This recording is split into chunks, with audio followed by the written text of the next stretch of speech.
Introduction of John gospel, यूहन्ना का सुसमाचार का परिचय, पार्ट 2।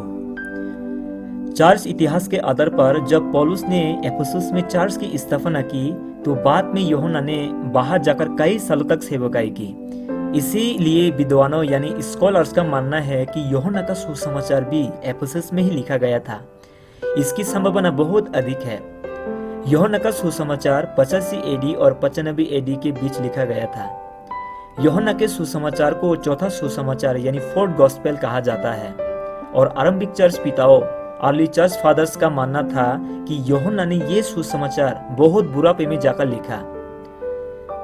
यूहन्ना के सुसमाचार का मुख्य उद्देश्य न केवल यीशु को परमेश्वर के रूप में प्रस्तुत करना था, बल्कि लोगों को यह बताना भी था कि मनुष्य का उद्धार केवल यीशु मसीह के द्वारा ही हो सकता है।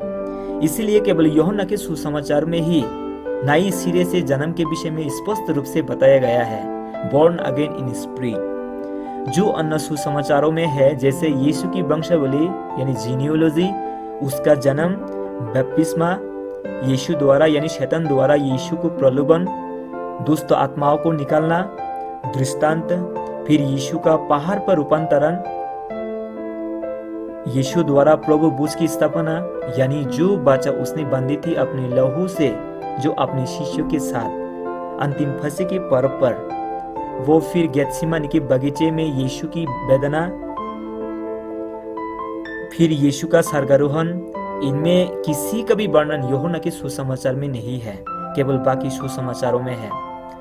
इसका एक कारण तो ये हो सकता है कि बाकी सुसमाचारों में इनके विषय में लिखा जा चुका था पहले से ही, और यूहन्ना का सुसमाचार तो बाकी तीनों सुसमाचारों के बहुत बाद में लिखा गया था, तो संभव है कि यूहन्ना उन्हें दोहराना उचित नहीं समझता था।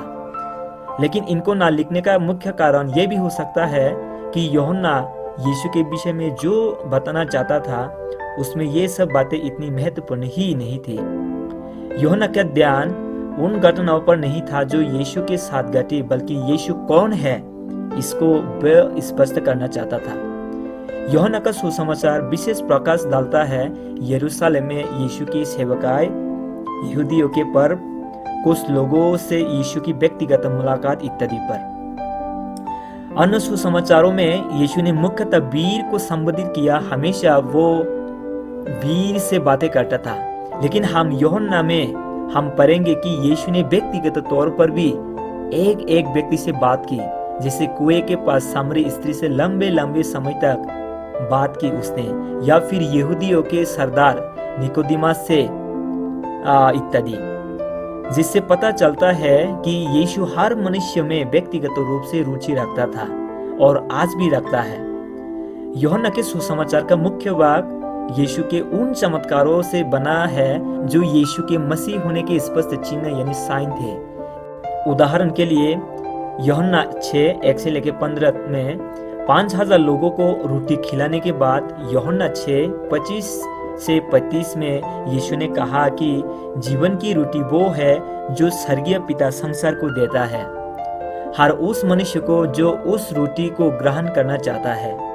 जितने भी सुसमाचार लिखे गए वो यीशु की जीवनी के रूप में नहीं लिखे गए थे, क्योंकि सुसमाचार के लेखकों का उद्देश्य यीशु के जीवनी लिखना नहीं था। चारों सुसमाचारों को अगर कोई बिना रुके पढ़े तो उसमें 3 घंटे से अधिक समय नहीं लगेगा चारों को मिलाकर, जबकि यीशु की सेवकाई तो लगभग 3 साल की थी, जिसमें यीशु ने बहुत कुछ कहा और बहुत कुछ किया, और ये संभव नहीं था कि उन सभी बातों को लिखा जाए। लेखकों ने जितना भी देखा और अनुभव किया उनमें से कुछ बातें उन्होंने पवित्र आत्मा यानी होली स्पिरिट की अगुवाई में लिख डाला, जो आगे जाकर सुसमाचार के कहलाए। Gospel, the good news of Jesus Christ. जितने भी लेखक है बाइबल के, जब वो बाइबल लिख रहे थे तो उन्हें बिल्कुल भी एहसास नहीं था कि वो बाइबल लिख रहा है। वो तो वो लिख रहे थे जिसके लिए परमेश्वर उन्हें प्रेरित कर रहा था। वो तो बाद में उन सब को जब संग्रहित कलेक्शन किया गया एक साथ, तो वो बाइबल का रूप में निकल कर आया। चारों सुसमाचारों में जो समान है वो है यीशु की मृत्यु और पुनरुत्थान यानी डेथ एंड रिजरेक्शन, जो सभी सुसमाचारों का हृदय है, heart of all the gospel. यूहन्ना याकूब का भाई और जब्दी का पुत्र था। यरूशलेम में यूहन्ना पतरस का सह कर्मचारी था और दोनों ने मिलकर आरंभिक कलीसिया यानी अर्ली चर्च के लिए बहुत काम किया था। ये वो समय था जब प्रेरितों की शिक्षाओं से चर्च बना पड़ा था। यीशु के स्वर्गारोहण के बाद और चर्च बहुत तेजी से बढ़ रहा था। प्रेरितों की शिक्षाओं के प्रभाव से 5000 पूर्व चर्च में शामिल हो गए थे, जैसा प्रेरित 4:4 में यानी एक्ट्स 4:4 में लिखा है। यूहन्ना के सुसमाचार में जो सबसे अहम शब्द है वो है विश्वास, इंग्लिश में बिलीव, और इसका यूनानी यानी ग्रीक शब्द है प्रिस्टियो, जिसका अर्थ है सक्रिय, निरंतर और प्राणोदर विश्वास। मतलब एक ऐसा विश्वास जो आपको अपने प्राणों से भी अधिक प्रिय है और जिसे आप सदा पकड़े रहते हैं। यूहन्ना अपने सुसमाचार के माध्यम से मसीहियों को यानी क्रिश्चियंस को यही सिखा रहा था कि यीशु पर विश्वास ऐसा ही होना चाहिए। इस सुसमाचार में यीशु ने जो चमत्कार किए उनमें पुत्र के द्वारा पिता की महिमा हुई, जिसने उसे भेजा था यीशु को। लेकिन फिर भी जब यीशु की सेवकाई का अंत हुआ तो भी ज्यादातर इजरायलियों की प्रतिक्रिया अविश्वास ही थी, क्योंकि वे अपने पापों से मन नहीं फेरना चाहते थे। उन्होंने यीशु पर विश्वास किया, कुछ लोगों ने किया लेकिन ज्यादातर लोगों ने नहीं किया, जैसे यूहन्ना 12:37 में लिखा है। और यीशु ने उनके सामने इतने चिन्ह दिखाए तो भी उन्होंने उस पर विश्वास न किया।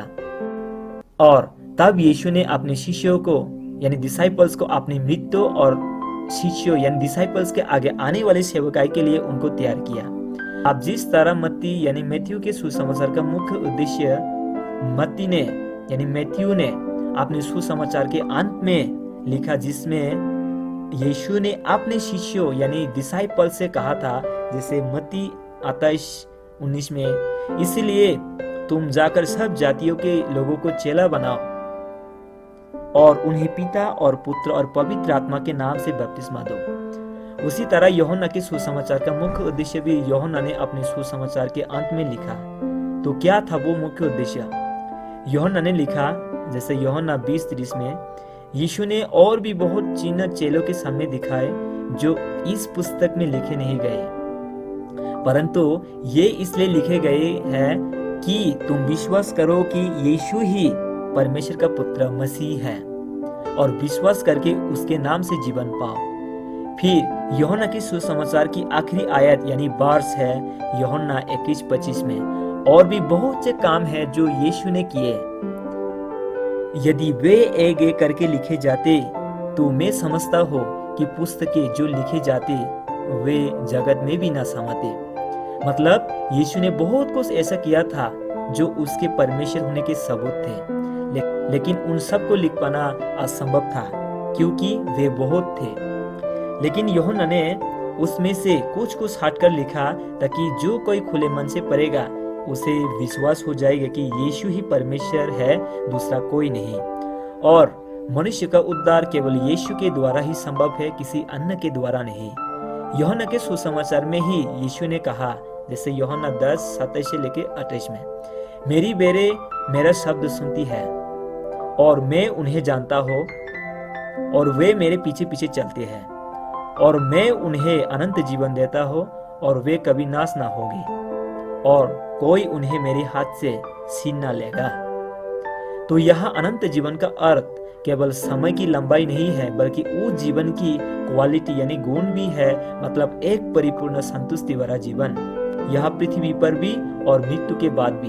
It's an eternal and abundant life word. लेकिन यूहन्ना के सुसमाचार की सबसे निराली बात यह है कि यूहन्ना ने संसार को बताया कि सत्य कोई वस्तु या विचार या धारणा या सिद्धांत या फिलोसॉफी या तत्व ज्ञान नहीं है, बल्कि सत्य एक व्यक्ति या पर्सन है। जी हाँ, यीशु मसीह। मतलब जो कुछ यीशु है वही सत्य है, इस जीवन का भी और मृत्यु के पार के जीवन का भी। यीशु के अलावा कुछ भी सत्य नहीं है। इसलिए यीशु ने कहा यूहन्ना 14:6 में, मार्ग और सत्य और जीवन में ही हो, बिना मेरे द्वारा कोई पिता के पास नहीं पहुंच सकता। मतलब अगर आपको सत्य जानना है तो उसको जानना होगा जो स्वयं सत्य है। मतलब अगर आपको सत्य जानना है तो उसको जानना होगा जो स्वयं सत्य है, दूसरा कोई मार्ग नहीं है। और ये ज्ञान कि सत्य एक व्यक्ति है जो परमेश्वर है, ये किसी और ग्रंथ में नहीं है, केवल बाइबल में ही है। सोचो जरा, अगर यूहन्ना ने हमें ये बातें नहीं बताई होती तो हमारी विश्वास यीशु पर कैसे मजबूत होता। और भी बहुत कुछ है यूहन्ना के सुसमाचार के विषय में बताने के लिए, जो हम यूहन्ना के अध्यायों में साथ साथ पढ़ते जाएंगे।